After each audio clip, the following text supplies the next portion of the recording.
Welcome back everyone for a garden update. You won't even believe how the stuff is grown, but I see maybe some signs of troubles ahead with my corn. So today is May 31st, 2020, and I hope you guys are having a wonderful day. All right, let's go look at what's going on in the garden.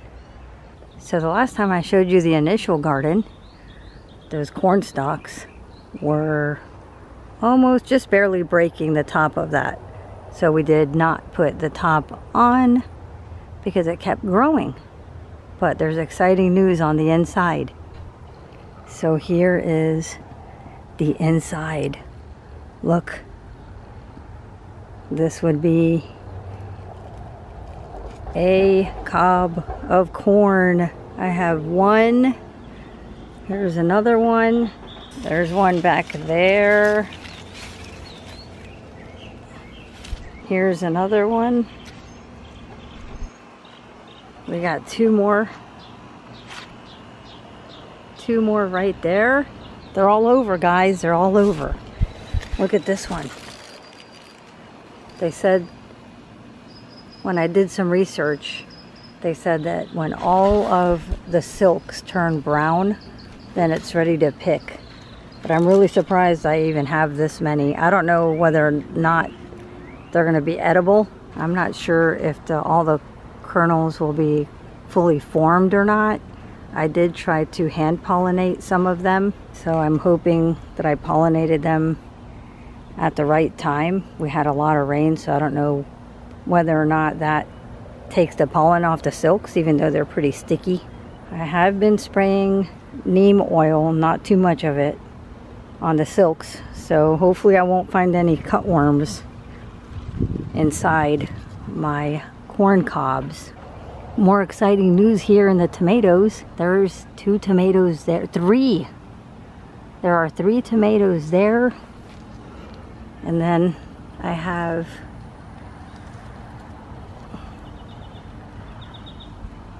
got this tomato. I can't wait to eat those. But this one up here is looking perfect. I have another one growing here.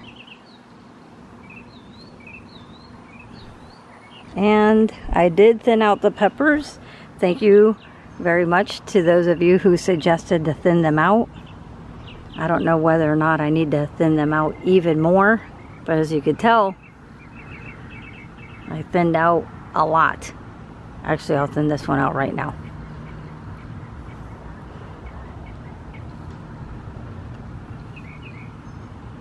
So I don't know whether or not I need to thin out the peppers even more than this. I kept the healthier ones. The onions are doing their thing down here. I don't know when the heck I'm supposed to pull them out, or how do I know when they're ready, but I'm just gonna leave them in the ground, I guess. Here's some more pepper plants, and of course this was the celery. My marigold's doing pretty good. I'm waiting for it to flower. And if you guys can remember how little, just a few weeks ago, how small the cilantro bush was, look at it now. That's pretty tall. And then of course that's my ferndale, which is doing really well too. My parsley's looking pretty healthy. And the Italian oregano. And look at my sunflowers. These are the Russian mammoth. I found the package. The tallest one is probably about 3 feet tall right now. 2.5 to 3 foot tall. So here is an exciting new update. Right there is the cage. As I told you, we did not finish the top because the corn just kept on growing. But I am going to try to grow some Casper pumpkins and I only planted 1 seed of this one, I believe. I might put another one in the soil just to have a better shot. So I'm going to have 2 Dill Atlantic giant pumpkins and 2 of the Casper pumpkins. all I did was put some gardening soil. I made a little hole. I put gardening soil, then I threw in some cow manure, blood meal in here. I also added some shaken feed in here. I have no idea if I was supposed to, but I also added that. So there's garden soil, cow manure, of course our sand. I mixed it all up, some blood meal, and that Miracle Grow shaken feed.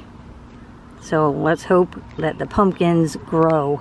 And this morning I also planted this orange tender sweet watermelon.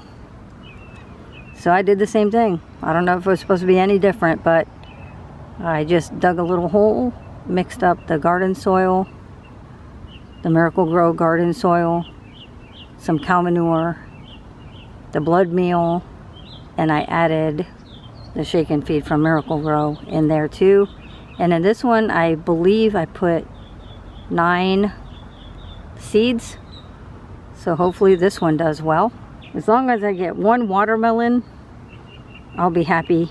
And if I get 1 pumpkin, I'll call it a success. So keep you updated on this stuff. It has been raining a lot, but here's an overview. Like I said before, I haven't been weeding. There's all my empty bags, the empty bags of soil and stuff that I just did this morning. I have not been weeding because, oh, we have a little friend. Hello, friend. Just minding his business. So my plumerias are doing really well. Uh-oh, I see butterfly. Alright, so the plumerias are doing really well, and these, I believe, are more of the Russian mammoth variety of sunflowers right here. This one and that one. As far as the other ones, like I said, I just kind of mixed them up and threw them in. My gardenia is doing pretty good. This purple one's looking pretty. My poor lantana needs me to weed around it, but that's a yellow and pink lantana. If you could see the flowers right there. That's a yellow and pink lantana. The Passionflower vines, those things are growing really well.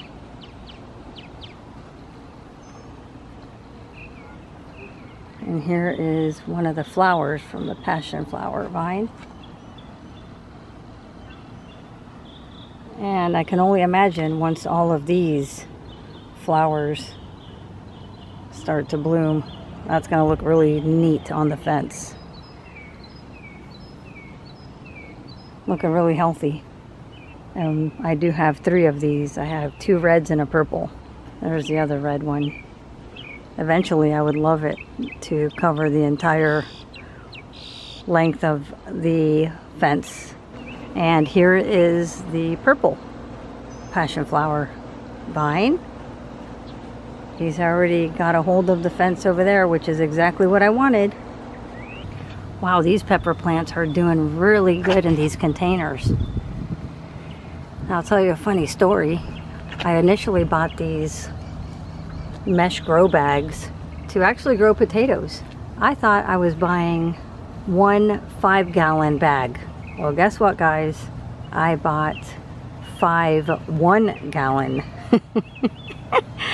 bags, but it worked out because I'm just going to start putting my peppers and other little things in here. So those 2 are the peppers, but the tomato over here that I have in the grow bag, it looks like it's doing well. And so is this one. Update on my homemade bird feeder. After a while, you do have to throw away the gallon because, of course, when it rains a lot, the water gets in there. I don't want to just dump it out because I don't want to make my birds or my squirrels sick. So I just replaced it with this one for now. As soon as I get another empty milk carton, a milk jug, or a water jug, I'll be making another bird feeder for my little birds and my squirrel. So here's a quick overview of the garden.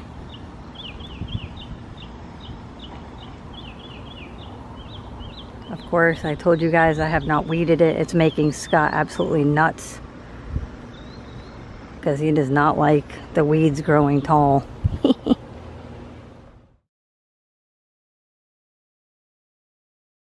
Welcome everyone, and today is a very exciting day. Today is the day that I pick my first corn cob off of my plants. So I wanted you guys to join me. Come on, take a close look. So we're gonna be picking, this corn cob is the chosen one. Now if I get one corn cob out of all these plants, I will be so happy. So if this is a success, I'll be super happy. All right, let's see if I researched how to pull these off. From what I saw, you're supposed to go down and then up. Let's see if I can do it.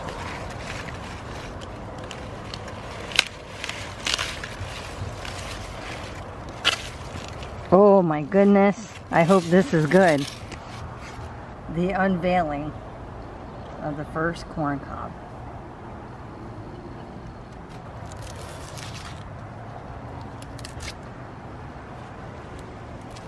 I hope it's ready. Oh, it's looking a little skinny.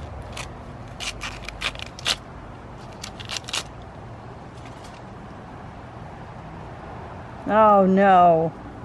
I don't know if he was ready or not. This part looks good. I bet you we could cook that. Oh look. Okay, anybody out there? Alright, anybody out there know? Should I have left this longer on the plant? I do have some more, so I'm not going to be worried about it. But, or did it just not get pollinated? I don't know, because look, all of these green tassel, each one of these goes to a kernel. So these are obviously not, they didn't get to pollinate, I guess. Or did I not leave it long enough? Someone out there let me know. Did this poor little corn need more time? Or was he just never pollinated? Should I eat it? So, what? Tastes good.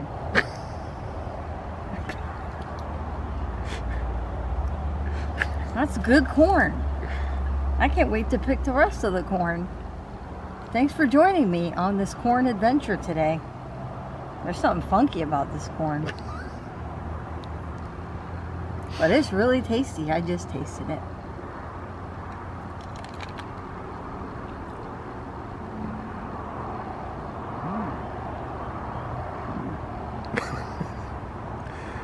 Alright guys, I'm hooked on farming. Or gardening. What would it be called if I don't have a farm? A garden? I'm hooked on farming, gardening. Alright guys, thanks, and we'll see you for the next corn update. Alright guys, thank you so much for joining me. This is definitely not going to be a gardening channel, but until we are able to get to the fort and back to Disney, I will definitely keep you guys updated on how everything's growing. The pumpkins, one of them has a 90-day I guess sowing period from the time I plant it to the time the pumpkin's supposed to be ready, and the giant pumpkin I believe is 120 days, so somewhere in September, October those pumpkins hopefully will be ready. And I'll definitely let you know how the seeds, and I will definitely let you know how the corn and how the tomatoes are doing. All right, thanks. Ooh, it is hot. Look at this. Do you see how hot it is here? Oof. I want to thank you once again for joining me. I appreciate you guys taking the time out of your day. I hope you are all doing well, staying safe, and we'll see you next time, hopefully at the fort. Bye.